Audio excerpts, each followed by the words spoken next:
नमस्कार, स्वागत छ धर्म टेलिभिजनको संयुक्त समाचारमा। म बिबी शेर्पा। सुरु गरौँ आजका प्रमुख समाचारबाट। प्रधान न्यायाधीश सुरेन्द्र शमशेर जबराको राजीनामा माग गर्दै कानुन व्यवसायीहरूद्वारा मंगलबार पनि कालोपट्टी बाँधेर विरोध प्रदर्शन। बेलायत, अमेरिका र भारतको लागि सिफारिस भएका राजदूतको सुनवाई प्रक्रिया अघि बढाएको संघीय सांसद अन्तर्गतको संसदीय सुनवाई समितिको भनाई।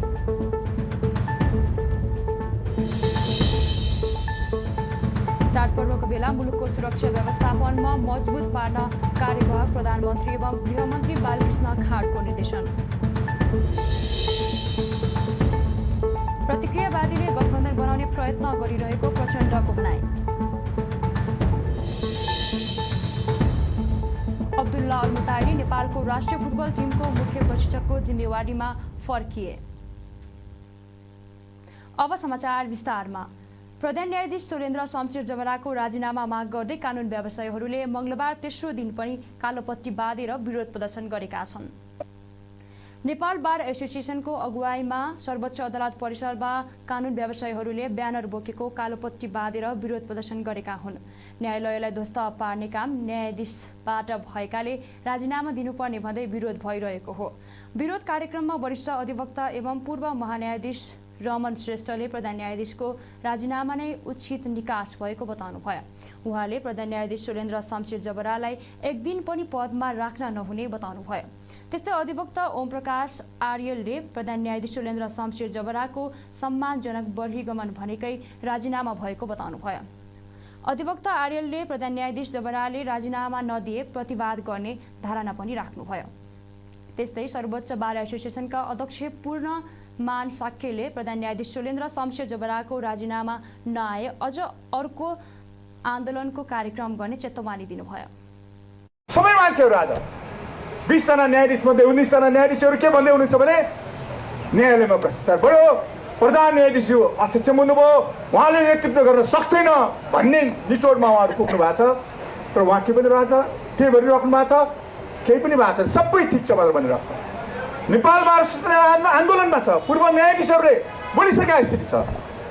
त्यसैले हामीले अहिले मूल्याङ्कन गर्दा प्रधान न्यायाधीशको मूल्याङ्कन गर्दा न्यायालयभित्र बसेर उहाँले के गर्नुभयो, एउटा कुरो न्यायालयभित्र उहाँको नेतृत्व स्थापना भइसकेपछि विसङ्गति विकृति बढ्यो, बेन्च सपिङ भयो, भ्रष्टाचार बढ्यो, यो कुरो त छँदै छ। त्यसपछि उहाँको महत्त्वाकांक्षाहरू यति बढ्यो, संवैधानिक नियुक्ति गर्दा भाग खोज्ने गर्दा गर्दै मन्त्री बनाउने काम पनि गर्नुभयो।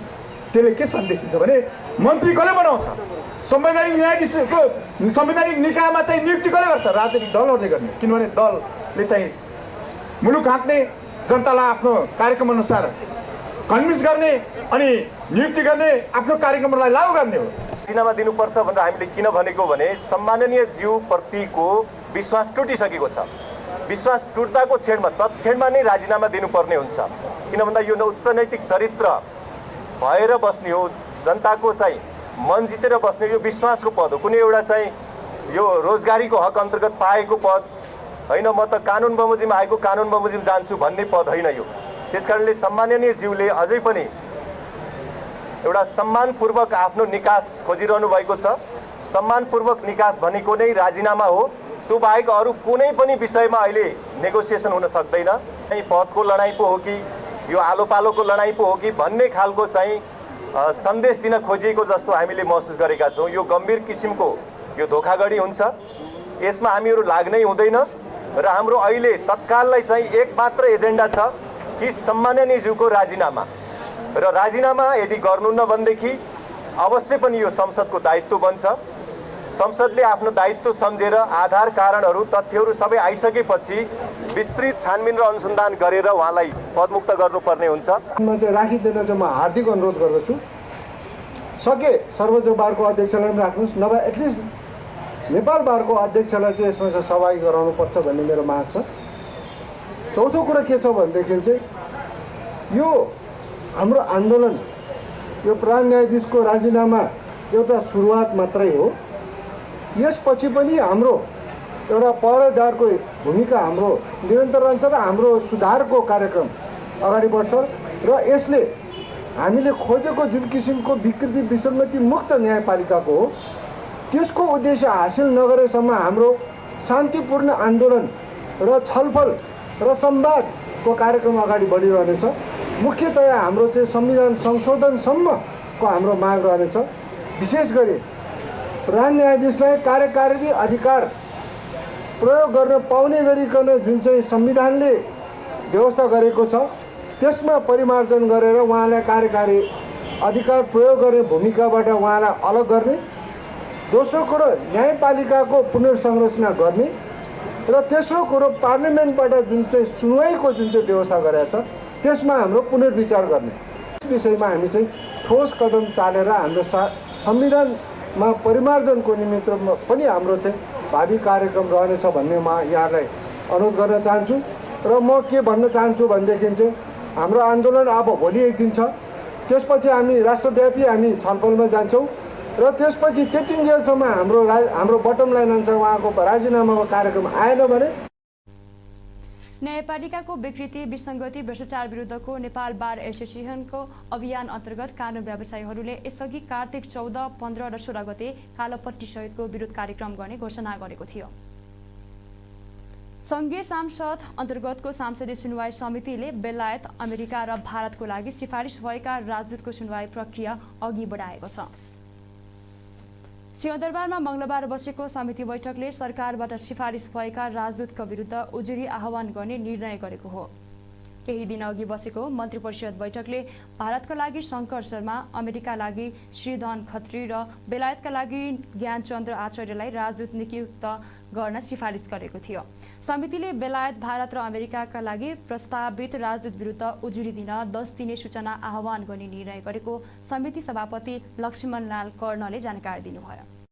नियमानुसार निर्णयानुसार संयुक्त राज्य गणतन्त्र भारत,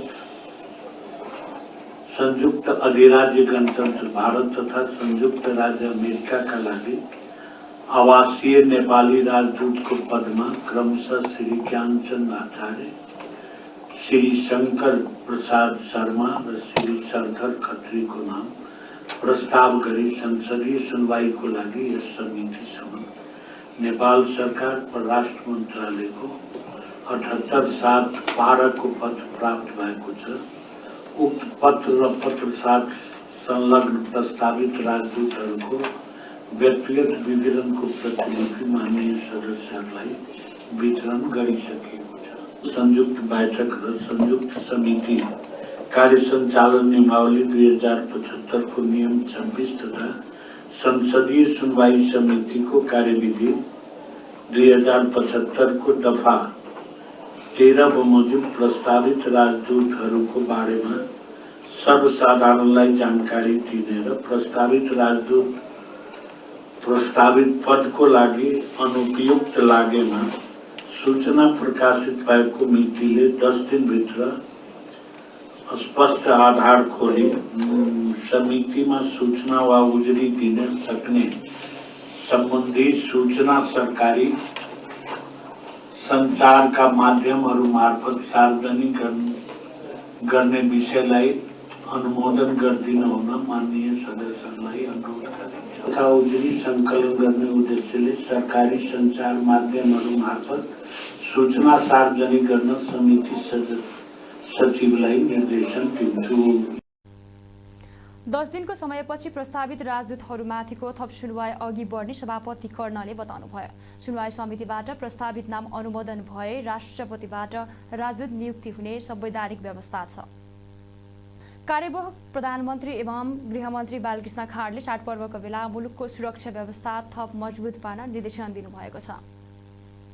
सोमबार सिंहदरबारमा बसेको सरकारको केन्द्रीय सुरक्षा समितिको बैठकमा खाडले चाडपर्वका बेला हुन सक्ने अपराधिक घटनाहरूलाई रोक्नका लागि मुलुकको सुरक्षा व्यवस्था थप मजबुत पार्न निर्देशन दिनुभएको हो। बैठकले चाडपर्वको बेला भिडभाड कम गरेर कोरोना संक्रमणको जोखिम घटाउन आग्रह गरेको गृह मन्त्रालयका प्रवक्ता फणीन्द्र मणि पोखरेलले जानकारी दिनुभयो। यसअघि पनि भिडभाड नियन्त्रण हुन नसक्दा कोरोना संक्रमण बढेको र अब कोरोनालाई बढ्न नदिन सबै सुरक्षा अङ्गहरूको उच्च सतर्कता अपनाउने निर्णय भएको पोखरेलले बताउनुभयो। स्वास्थ्य सतर्कता र संक्रमण बढ्न नदिने विषयमा नै छलफल केन्द्रित भएको उहाँको भनाइ छ। हत्तै बढेको अवस्था थियो र त्यसलाई कसरी व्यवस्थित गर्नुपर्छ र हाम्रो अहिलेको चाडबाडहरू नजिकै छन्, ती चाडबाडहरूमा अलि भिडभाड कम गरिदिनु हुन भन्ने सन्दर्भमै हामीले बढी फोकस गऱ्यौँ र त्यो भिडभाडलाई अब सङ्क्रमण हुन नदिने स्वास्थ्य मन्त्रीले खोपको प्रतिबद्धता व्यक्त गरिदिनु भएको छ र हामीले हाम्रो सबैको ठाउँमा जस्तो हाम्रो प्रहरीको ठाउँमा नेपाली सेनाको ठाउँमा सबैले आफ्नो ठाउँमा बसेर सुरक्षाका प्रोटोकलहरू पालना गर्ने र हेल्थ प्रोटोकल पालना गर्ने भन्ने विषयमा हाम्रो छलफल भएको थियो। अब हेल्थ प्रोटोकल कसरी पालना गर्ने, सङ्क्रमण कसरी बढ्न नदिने भन्ने विषयमा हामी केन्द्रित भएर र त्यसैलाई नै फोकस गरेर अझ व्यवस्थित रूपमा हामीले हेल्थ प्रोटोकल पालना गर्न। बैठकमा रक्षा मन्त्री डाक्टर विनेन्द्र रिजाल, परराष्ट्र मन्त्री डाक्टर नारायण खड्का, स्वास्थ्य मन्त्री विनोद खतिवडा लगायत सबै सुरक्षा निकायका प्रमुखहरूको सहभागिता रहेको थियो। नेकपा माओवादी केन्द्रको अध्यक्ष पुष्पकमल दाहाल प्रचण्डले प्रतिक्रियावादीले गठबन्धन बनाउने प्रयत्न गरिरहेको बताउनु भएको छ। नेपाल निजामती कर्मचारी संगठन निजामतीले सोमबार काठमाडौँमा आयोजना गरेको शुभकामना आदान प्रदान कार्यक्रममा प्रचण्डले संविधान र परिवर्तित व्यवस्थालाई मन नपराउनेहरूले सत्ता गठबन्धनलाई तोड्दै प्रतिक्रियावादी गठबन्धन बनाउने प्रयत्न गरिरहेको बताउनु भएको हो। उहाँले न्यायालयभित्र भइरहेको अहिलेको गतिविधि पनि प्रतिक्रियावादी षड्यन्त्र नै भएको बताउनुभयो। उहाँले केपी ओली नेतृत्वको सरकारले संघीयतामाथि प्रहार गर्ने, सांसदीय समितिले तयार पारेका विधेयकहरूलाई पनि अघि बढ्न नदिने र पार्टीभित्रको बहसलाई बहाना बनाएर प्रतिनिधि सभा विघटन गरेकाले नै निरङ्कुश प्रवृत्ति विरुद्ध लड्नु परेको तर्क गर्नुभयो। आफू गणतन्त्रवादी कहिल्यै नरहेको भनेर पूर्व प्रधानमन्त्रीले बोलेको सुनेको भन्दै प्रचण्डले राजनीतिक नेतृत्व रिल्याक्स गर्ने बेला नभएको पनि बताउनुभयो। प्रचण्डले नेकपा अस्तित्वमा रहँदा 70%ले केपी ओलीलाई कारवाही गरेको र निर्वाचन आयोगले त्यसलाई सदर गरिदिएको भए ओलीको राजनीतिक हैसियत त्यही बेला नै सकिने धारणा राख्नुभयो। त्यस्तै उहाँले खर्च कम गर्न र धाँधली रोक्न 3 तहको निर्वाचनलाई एकैचोटि गर्न सकिने बताउनुभयो। आगामी निर्वाचन कसरी गर्ने भन्ने सम्बन्धमा 2 थरी विचारमा छलफल भइरहेको समेत जानकारी दिनुभयो। तीनवटै निर्वाचन एकैपटक गर्दा प्राविधिक रूपमा अप्ठ्यारो हुनाले पहिलो सङ्घको निर्वाचन गर्ने र त्यसपछि स्थानीय तहको निर्वाचन गर्ने विषयमा पनि छलफल भइरहेको प्रचण्डले बताउनुभयो। संघीयतालाई सुदृढ गर्नको निम्ति, प्रदेशहरूलाई बलियो बनाउनको निम्ति कर्मचारीको सरुवा बढुवादेखि समायोजनका सबै कामहरूलाई सहज बनाउनको निम्ति राज्य व्यवस्था समितिबाट तयार पारेर पठाइएको निजामती ऐन प्रधानमन्त्रीले नै जानी बुझी त्यसलाई रोकेर राख्ने बडो विचित्रको स्थिति बन्यो। त्यति नभएर पार्टीभित्र चलेका विवाद र बहसलाई बहाना बनाएर जनताको सार्वभौम सत्ताको अभ्यास गर्ने प्रतिनिधि सभालाई विघटन गर्ने जस्ता निरङ्कुश कदमहरू देख्नु पर्यो। बडो अनौठो भयो। चाडपर्वको सन्दर्भमा शुभकामना आदान प्रदान पनि गर्दैछौँ, तर फेरि के कुरा हेक्का राख्न जरुरी छ भने षड्यन्त्र चाहिँ सकियो, अब हामी पुरै विजयी भइसक्यौँ भन्न सक्ने स्थिति अझै पनि छैन। यो गठबन्धन तोड्नको लागि अनेक षड्यन्त्र र हत्कण्डाहरू अपनाइराखिएकै छ। फेरि पनि प्रतिक्रियावादी गठबन्धन बनाउने कसरत चलिरहेकै छ। यो गठबन्धनभित्र अलिकति कमजोर को छ, वैचारिक राजनीतिक रूपले या अन्य राजनीतिक स्वार्थको हिसाबले त्यसको खोजी भइ नै राखेको छ। यहाँभित्र अर्को त्यस्तो निरङ्कुश प्रवृत्तिको कोही मान्छे भेटिन्छ कि र त्यसलाई प्रयोग गर्न सकिन्छ कि भन्ने कसरत भइ नै राखेको छ। वैदेशिक प्रतिक्रियावादीहरूको त्यो पक्ष जसले नेपालको यो परिवर्तनलाई रुचाएको छैन, यो संविधानलाई रुचाएको छैन, ती शक्तिहरू पनि कहीँ न कहीँ यो गठबन्धन कमजोर पार्ने उपायहरूको खोजीमा छन्। त्यसकारण कर्मचारी साथीहरू, तपाईँ हामी सबै अहिले पनि भिजिलेन्ट रहिराख्नुपर्ने, हामीले आँखा खुलाइराख्नुपर्ने, कान खुलाइराख्नुपर्ने, कहाँ कति बेला कसले के गर्छ भन्ने कुरालाई हेक्का राख्नै पर्ने स्थिति छ। या प्रतिक्रियावादी गठबन्धन बनाउने, र मैले त 2-4 दिन अगाडि मात्रै सुने, अब म त कहिले पनि गणतन्त्रवादी थिइनँ र मलाई गणतन्त्र मन परेकै छैन भनेर पूर्व प्रधानमन्त्री भर्खरै गएका प्रधानमन्त्रीले बोलेको कुरा आएको छ भने स्थिति अहिले पनि हामी रिल्याक्स गर्ने ठाउँमा चाहिँ छैनौँ। यहाँको कोही पनि बुद्धिजीवी र तर्कशास्त्रीले या कानुनवेत्ता कसैले पनि भन्न सक्दैन कि हामीले गरेको कारबाही अवैध थियो, गलत थियो। झन्डै 70% उनी नसचिएपछि गरेको कारबाही थियो, त्यो गर्नै पर्थ्यो। त्यो संविधान अनुसार, ऐन अनुसार, परम्परा अनुसार गर्नै पर्ने थियो, गरेन, रोकिराख्यो।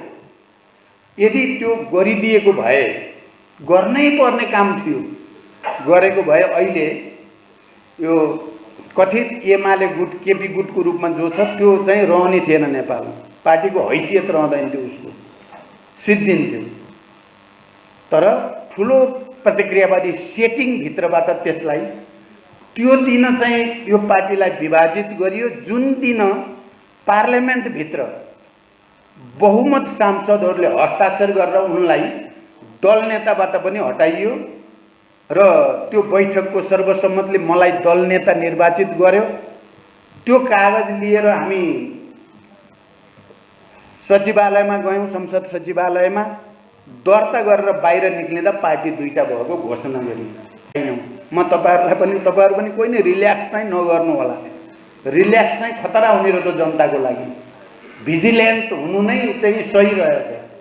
तपाईँ हामीले थाहा पाइहाल्यौँ, निर्वाचन आयोगले निर्वाचन, अब राष्ट्रिय सभाको निर्वाचन सबभन्दा पहिला 19 जनाको निर्वाचन हुँदैछ, त्यसपछि स्थानीय निर्वाचनको कुरा छ, त्यसपछि प्रदेश सङ्घको निर्वाचन। यद्यपि निर्वाचन प्रक्रिया कसरी अगाडि बढाउने भन्ने बारेमा छलफल राजनीतिक तहमा चलिराखेको छ र निर्वाचन आयोगसँग पनि राजनीतिक नेतृत्वको छलफल अझ पुरा हुन बाँकी नै छ।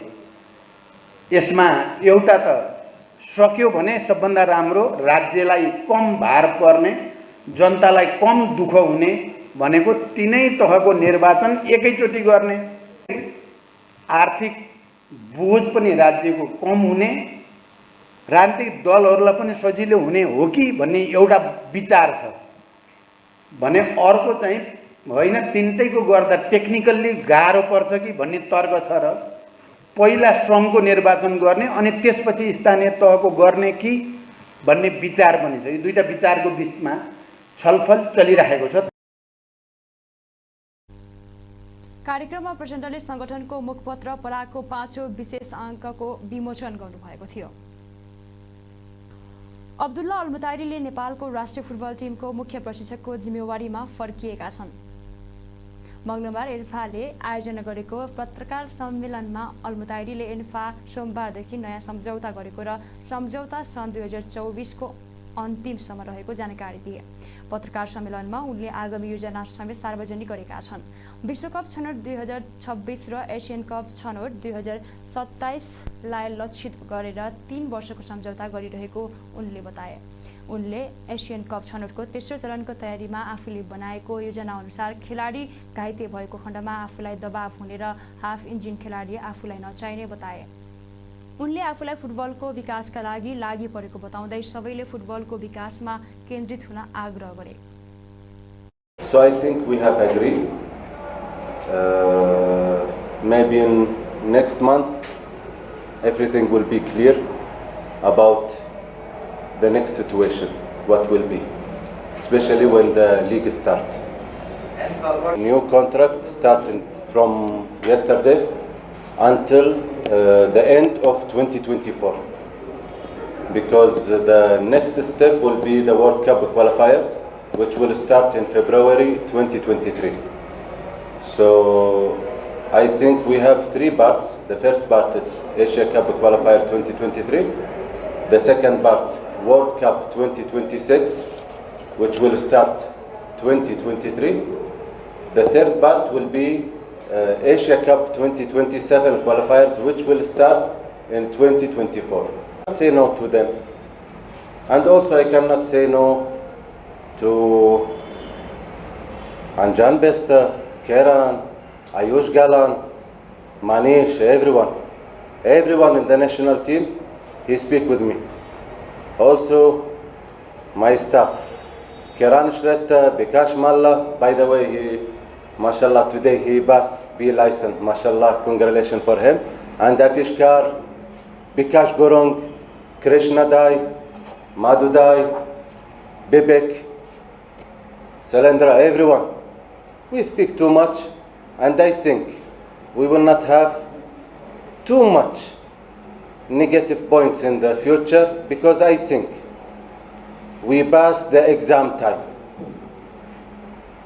Let's work and focus on the development of football. Who won't work outside of this? Let him work, but me, my players, not involved in this, and don't try ever to involve us. Because if you will involve us, we will speak. So please, we won't work only on football. I am coach. I don't care about anything else. I want work for Nepali people. Only for Nepali people. When they be happy, I am happy. When we lose the final, maybe Hamish was with us. They protect us, they support us, they believe in us, and this is the result. I am not happy with the final match result, but one game with Kuwait, 1-1, they make celebration. What changed? They changed. Check please, if in Omani newspaper, before any important match, they write the negative things. I respect everyone. Also, the bad people who create the problems, I respect. I don't have a problem with anyone. You know why? Because I learned in my life. I didn't take anything easy. I work from bottom. And I fight always. And I am ready to fight. For Anjan, for Manish, for Ayush Galan, for everyone in Nepal national team. But can I ask you one question? What you don't like in our team? अलमुताइरीले खेलाडी र टिमको मनोबल उच्च हुने किसिमले समाचार सम्प्रेषण गर्नका लागि सञ्चारकर्मीलाई आग्रह गरे। समाचार, धार्मिक प्रवचन, संवाद, विविध पूजापाठ, ज्योतिष विज्ञान, बुद्ध जीवनी, गुरुहरूको जीवनीबारे हेर्न, सुन्न र पढ्न धर्म टेलिभिजनको मोबाइल एप डाउनलोड गर्नुहोस्। आजको लागि संयुक्त समाचार यति नै। धर्म टेलिभिजन हेर्दै गर्नुहोला। नमस्कार।